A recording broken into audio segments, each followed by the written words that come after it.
Olá a todos, a paz do Senhor. Hoje nós vamos ler um texto da Palavra de Deus que se encontra aqui na Epístola de 1 Pedro, capítulo 5. Nós vamos ler a partir do versículo 5, e diz assim a Palavra do Senhor.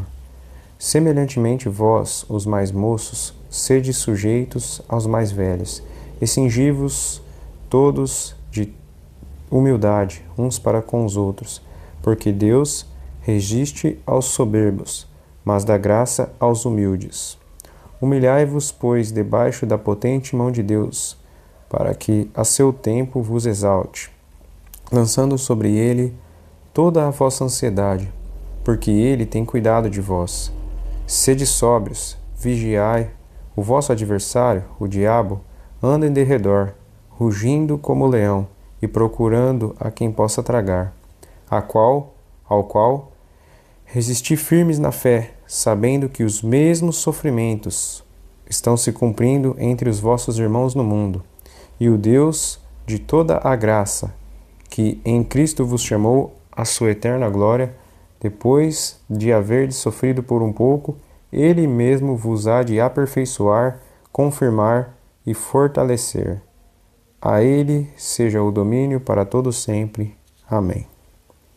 Então, irmãos, esse aqui é um texto bem conhecido, é um texto muito bom que nos traz muitas lições que às vezes a gente não enxerga ao todo. Quando a gente passa assim muito rápido por esse texto, ainda mais pelas epístolas, que são bem curtinhas, né? São livros, são cartas no caso, que eram endereçadas a igrejas, a um grupo de irmãos específicos, mas que trazem lições maravilhosas que se renovam desde os tempos mais antigos até os tempos atuais.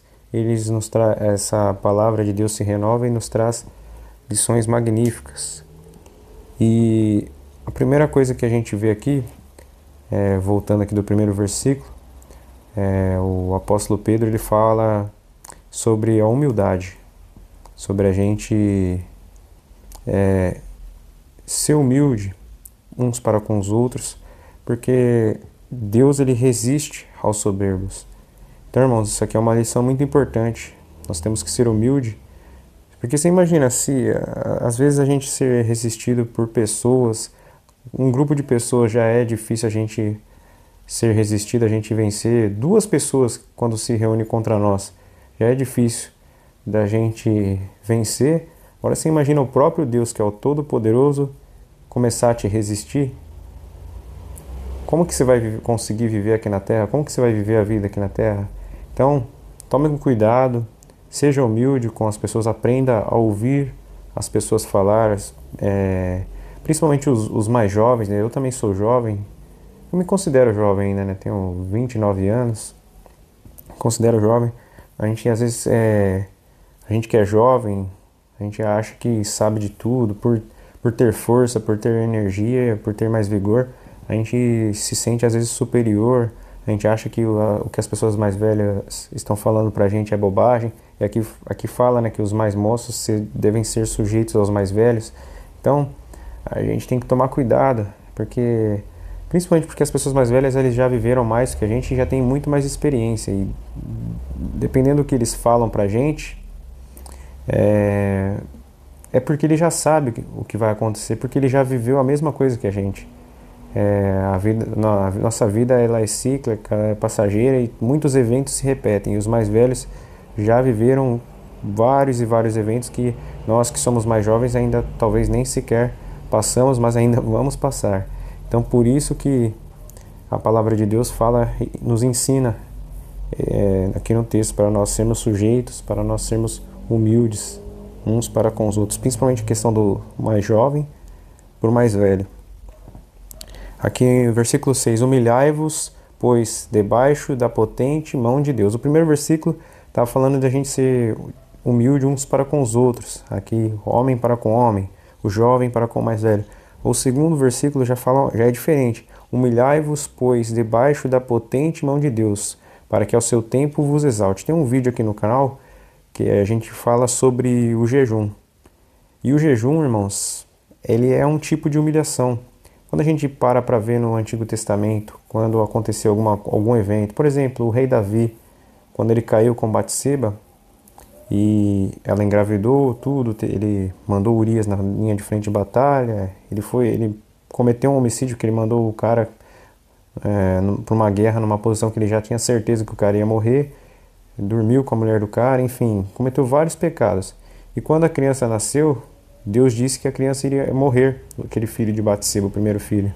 Então Davi, ele jejua e se humilha por 7 dias diante da presença de Deus. Então a gente vê que, e não somente Davi, muitos outros profetas, muitos outros líderes jejuavam, e quando eles jejuavam, eles colocavam panos de saco entre si, trocavam suas vestes, jogavam terra, pó nos seus cabelos, eles se humilhavam diante da presença de Deus. É óbvio que Jesus, ele reformulou o jejum, ele criou novas regras para o jejum. A gente não precisa mais hoje fazer isso, e nem é para a gente ficar demonstrando para as outras pessoas que a gente está jejuando. Jesus, ele fala que a gente tem que o quê? Lavar o rosto, colocar um sorriso na cara e viver a vida normalmente quando a gente estiver em jejum. Para o quê? Para que Deus, em secreto, nos recompense, nos exalte. A gente não tem que mais ficar mostrando para homens que nós somos pessoas espirituais, que nós estamos buscando a face de Deus. Foi por isso que Jesus reformulou o jejum. Mas isso não significa que o jejum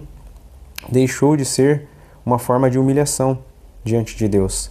Então, quando você quiser se humilhar diante de Deus, você quiser cumprir essa palavra, jejue. Busque, separe um período para jejuar. Isso deve ser um hábito da vida cristã. É um hábito que aparentemente ao longo dos anos está se perdendo, mas em nome de Jesus Cristo, você que está aqui ouvindo essa palavra, se esforce por isso. Eu sei que é difícil. Ficar sem comer, irmãos, é uma luta.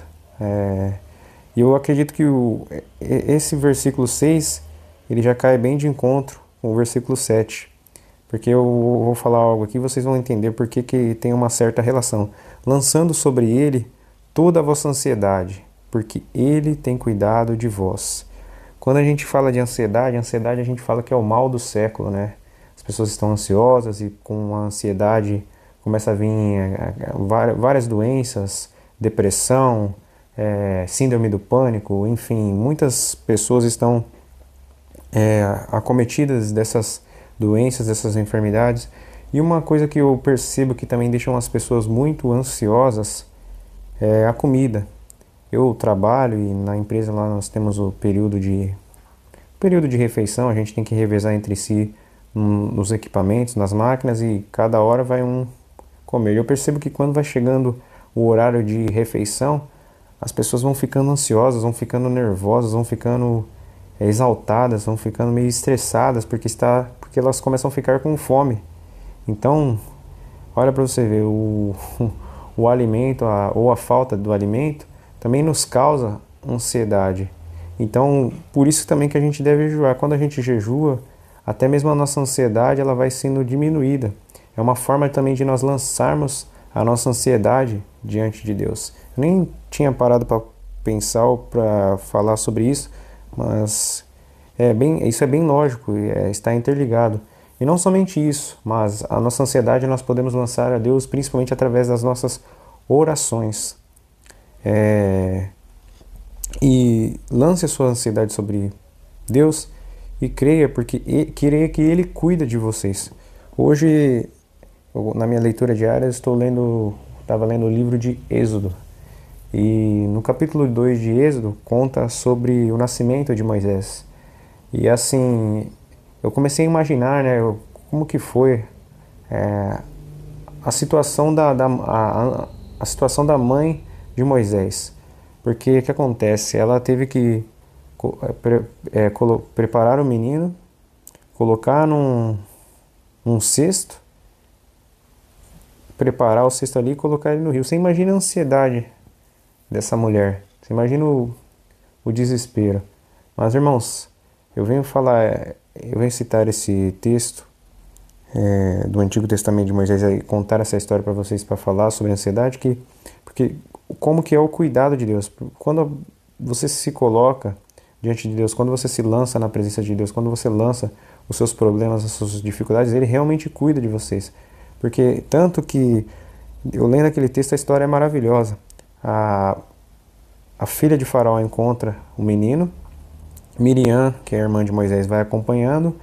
Miriam vai lá, ela é esperta, lógico, ela pergunta se ela quer que chame uma hebreia para tomar conta do menino, e nisso ela chama a própria mãe. E óbvio que provavelmente a filha de Faraó não sabia que ela era a própria mãe de Moisés. Deve ser, provavelmente ela não sabia. Mas uma coisa interessante, que a filha de Faraó fala: fixa o teu salário e eu vou te pagar para você criar o menino. Ou seja, a mãe de Moisés recebeu um salário para cuidar do menino, sendo que era uma coisa que ela faria de graça e com a maior alegria, porque uma mãe ama o seu filho. Ela criou o seu próprio filho e ainda recebeu um salário para cuidar do menino. Olha como que Deus, ele faz as coisas além do que nós pensamos e além do que nós imaginamos. Então, creia que quando você se lança diante de Deus, Ele realmente cuida de vocês, de vós. E aqui no versículo 8, outra lição que a gente aprende: sede sóbrios, vigiai. O vosso adversário, o diabo, anda em derredor, rugindo como leão e procurando a quem possa tragar. Versículo 9, ao qual resistir firmes na fé, sabendo que os mesmos sofrimentos estão se cumprindo entre os vossos irmãos no mundo. Então, aqui ele fala que o diabo, ele está ao nosso derredor, né? Ele não está ao nosso redor, porque ao nosso redor estão os anjos de Deus, porque os anjos de Deus se acampam ao redor daqueles que o temem. Mas a gente tem que vigiar, né? Porque se a gente não vigiar, se a gente der uma brecha, o diabo ele é astuto, ele entra como uma serpente e ele se prende ali na nossa vida, e para tirar ele depois fica complicado. Até a gente perceber, às vezes a gente fica dormindo num sono profundo, então a gente não pode dar lugar ao diabo, a gente tem que ficar esperto, ficar atento e vigilante. E outra coisa, quando fala de vigilância, eu sei que talvez eu esteja enchendo a paciência de vocês falando sobre o jejum, mas uma coisa que, para analisar aqui uma coisa, quando você come bastante, depois do almoço, o que acaba acontecendo com você? Não vem aquele sono, aquela preguiça, dá vontade de tirar aquela soneca? Quem nunca fez isso aqui? Eu já direto reclamo, toda vez que eu almoço, começa a dar aquele sono, começa a dar aquela preguiça, dá aquela vontade de dormir, isso é normal. Mas por que eu falo? E o que isso tem a ver com o jejum? Quando a gente jejua, a gente fica em estado de alerta. A gente não tem esses efeitos no corpo,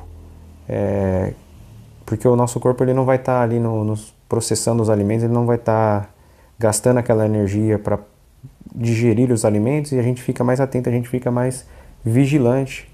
Isso acontecia, dizem que no período dos homens, quando os homens não tinham um alimento igual a gente tem hoje à vontade, quando o homem tinha que sair para caça, o nível de estresse que ele ficava e o nível de vigilância, de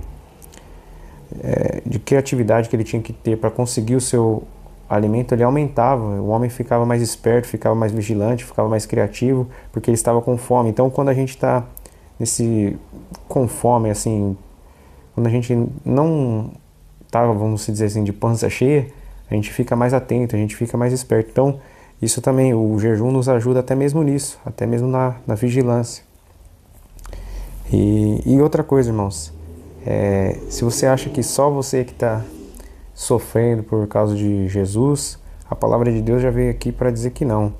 Porque os sofrimentos estão se cumprindo entre os vossos irmãos no mundo. Então, muita gente está se esforçando, está buscando servir a Cristo, buscando levar a palavra de Deus adiante, orando, intercedendo, clamando, jejuando, se consagrando para Deus. Então, se una a essas pessoas, creia que tem essas pessoas, interceda também por essas pessoas, interceda por mim, que estou aqui procurando trazer a palavra do Senhor, porque não é fácil, mas de fé em fé nós vamos caminhando, e creia nessa palavra, creia que Deus cuida de você, e esteja vigilante, porque o inimigo ele quer nos destruir.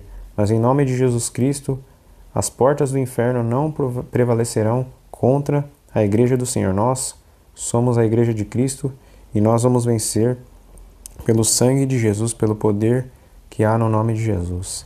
Receba essa palavra, que Deus abençoe a sua vida, em nome de Jesus. Se você assistiu o vídeo até aqui, eu peço que você me ajude, se inscreva no canal, deixe o like, compartilhe com mais alguém a mensagem do Senhor. Deus possa abençoar a sua vida. Em nome de Jesus. Amém.